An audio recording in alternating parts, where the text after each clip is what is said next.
खूप दमले आज. श्री स्वामी समर्थ. कसे आहात सगळे?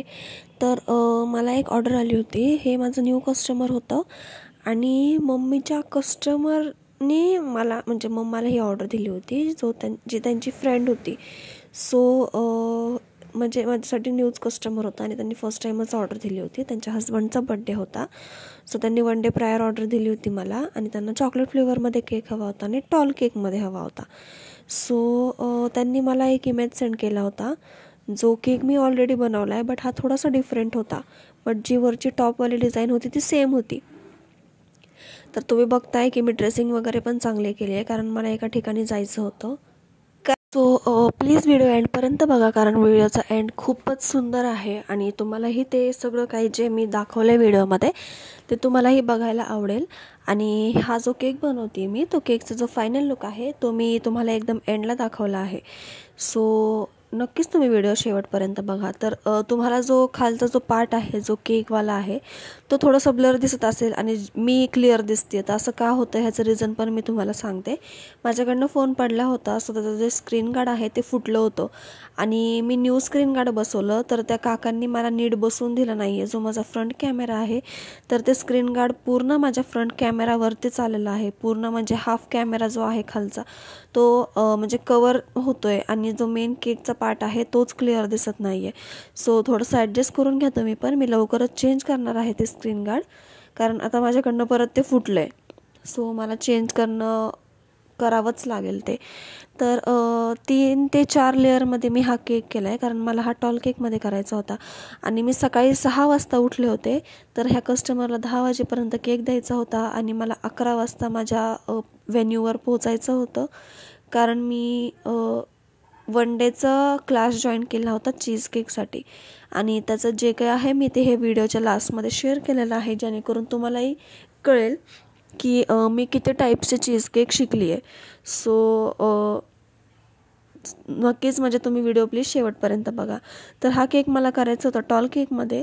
सो मी ह्याला माझं जे दुसरं टिन आहे, म्हणजे जे माझं पातेलं आहे टॉलवालं, जर मला टॉल केक करायचा असेल तर मी त्याच्यामध्येच बेस शिजवते, कारण त्यांनी हाईट पण येते केकला. सगळं म्हणजे एकदम छान प्रॉपरली होतं टॉल केकमध्ये. तर हा होता माझा लास्ट आणि 4th लेअर.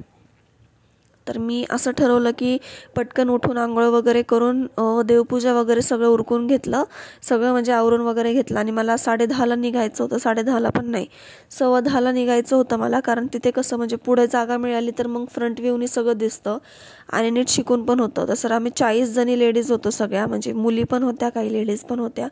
असे आम्ही सगळे मिळून 41 जणी होतं. पण जे बॅक साईडला होतं त्यांना क्लिअर दिसत नव्हतं, जे मी स्वतःहून बघितलं. तर मला असं वाटलं की बरं झालं मी आज लवकर उठले आणि जाऊन आले. तर माझ्या क्लासचा टायमिंग होता 11 ते 5:30 वाजेपर्यंत. लंच वगैरे पण त्या मॅमनेच आम्हाला दिलं होतं. खूप छान शिकवलं त्या मॅमने आम्हाला, म्हणजे एकदम डिटेलिंग वगैरे सगळं नोट्स वगैरे दिले. खूप म्हणजे खूप छान असं शिकवलं, पूर्ण डिटेलमध्ये एक्सप्लेन केलं. आम्ही जेवढे पण डाऊट्स विचारले ते डाऊट्स वगैरे सुद्धा त्यांनी प्रॉपरली क्लिअर केले. तर श्रावणीज कुकिंग क्लास म्हणून आहे. तर जे पुणेमध्ये राहतात त्यांना जर काही करायचं असेल तर ते त्या मॅमला यूट्यूबवर किंवा इंस्टाग्रामवर ह्या नेमनी सर्च करू शकतात. आणि असं नाही की ते फक्त चीज केक वगैरे शिकवतात, सगळ्या टाईप्सचे केक शिकवतात ते. प्लस कुकिंग क्लासेस वगैरे पण घेतात, म्हणजे पंजाबी ग्रेव्ही वगैरे हे त्यांची म्हणजे खासियत आहे. असं भरपूर काय काय शिकवतात. तुम्ही सर्च केलं तर तुम्हाला नक्कीच त्यांचं म्हणजे आयडी वगैरे सगळं मिळेल. सो मी पटपट आवरून वगैरे घेतलं, आयसिंग वगैरे करायला घेतली केकला. आणि काय झालं ना की सगळा केक रेडी झाला आणि फक्त जी टॉपची डिझाईन आहे तेवढीच राहिली होती. सो आणि कस्टमरचा फोन आला मम्मीला की केक मला संध्याकाळी दिला तरी चालेल, म्हणजे 6-7 वाजेपर्यंत. तर मी असं म्हणलं की काय यार हे. नंतर मग असं पण वाटलं की हो ठीक आहे, बरं झालं मी केक केला, कारण मी क्लासवरून दमून येणार होते आणि परत आल्यावर माझ्यात जीव नसता राहिला की मी आल्यावर एवढा केक करेल म्हणून.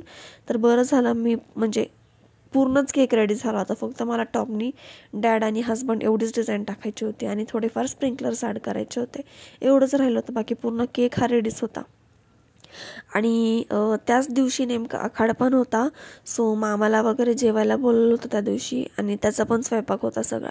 तर मला येऊस तर मम्मीने मसाला वगैरे सगळं फ्राय वगैरे करून ठेवलं होतं आणि मी खरंच खूप दमून आले होते. मी आले पहिले फ्रेश वगैरे झाले आणि जो वरचा डिझाईनचा पार्ट होता तो सगळा कंप्लीट वगैरे करून घेतला.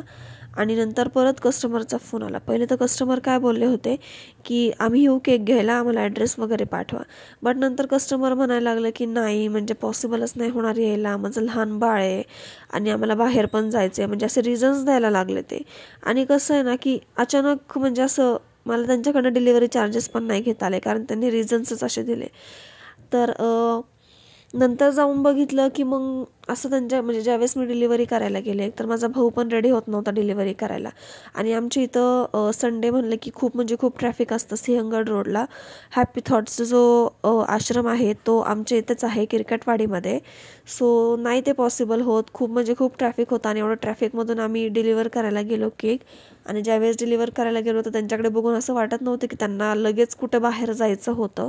सो प्लीज तुम्ही कोणत्याही बेकरला असं करू नका, कारण जे बेकर आहेत ते कस्टमरला काही प्रॉब्लेम नाही व्हावं किंवा मग त्यांना काही म्हणजे मिसअंडरस्टँडिंग वगैरे असं काही नाही व्हावं आणि ते दुसरीकडे कुठे जाऊ नये म्हणून बेकर एवढं सगळं करतं. पण तुम्ही त्यांना असं प्लीज फसवू नका. आम्ही डिलिव्हरी चार्जेस घेत नाही, याचा अर्थ असं नाही की म्हणजे आम्ही म्हणजे हे आहोत, काय म्हणतात त्याला, तुम्ही समजून घ्या काय मला म्हणायचं आहे ते. तर मी डिलिव्हरी चार्जेस घेते, बट असं तुम्ही इमर्जन्सी जर तुम्ही बोलत असाल तर मग आम्ही तरी काय करणार. आम्हाला तो टाईम काढून टाईम सगळं मॅनेज करून परत बाकीच्यांना तयार करून मग तुम्हाला डिलिव्हरी द्यायला यायला लागतं. सो प्लीज तुम्ही पण समजून घेत जा, कधीच कोणत्या बेकारला असं करत नका जाऊ. कारण मी माझ्या एक्सपिरियन्सवरून सांगते, खूप धावपळ होती, खूप म्हणजे सगळ्यांचे बोलणे खावं लागतात की तू जात नाही डिलिव्हरी करायला, मलाच का नेती वगैरे, असं भरपूर ऐकून घ्यावं लागतं आणि मग डिलिव्हरी करायला जायला लागतं. सो मी रिक्वेस्ट करते आहे, कोणत्याही बेकरसोबत असं करू नका.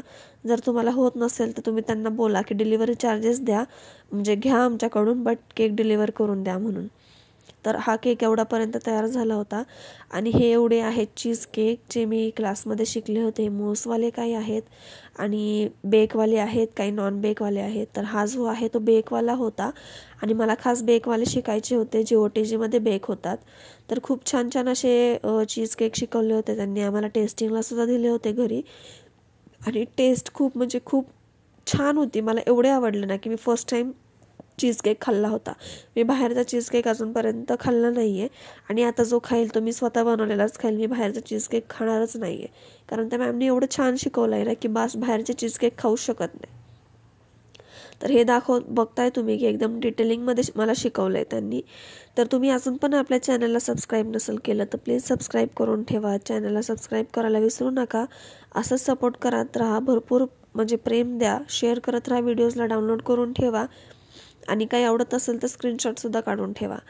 तर कसा वाटला तुम्हाला आजचा व्लॉग माझा तर नक्कीच कमेंट करून सांगा. आणि फुल व्हिडिओ नक्की बघा शेवटपर्यंत, कारण शेवटला तर म्हणजे केकचा फायनल लुक आहे जो तुम्हाला नक्कीच आवडेल, जो एका फादरसाठी होता आणि एका हजबंडसाठी सुद्धा होता. तर हे जे आहे ते एअर बबल्स मॅम फोडते त्याच्यामधले टूथपिकने, कारण चीज केकला टॅप नसतं करायचं, त्याचे एअर बबल्स असेच रिमूव्ह करायचे असतात. तर ही एक ट्रिक आहे. तर हे तर सगळं झालं, एवढं सगळं मी शिकले होते आणि खूप छान वाटलं ते सेशन अटेंड करून. मला मस्त म्हणजे मज्जासुद्धा आली, सगळ्या लेडीज खूप छान होत्या. आणि हा आहे त्या केकचा फायनल लुक जो 1 kgचा होता. कसा वाटला नक्कीच सांगा आणि सबस्क्राईब करायला विसरू नका. Thank you, bye bye.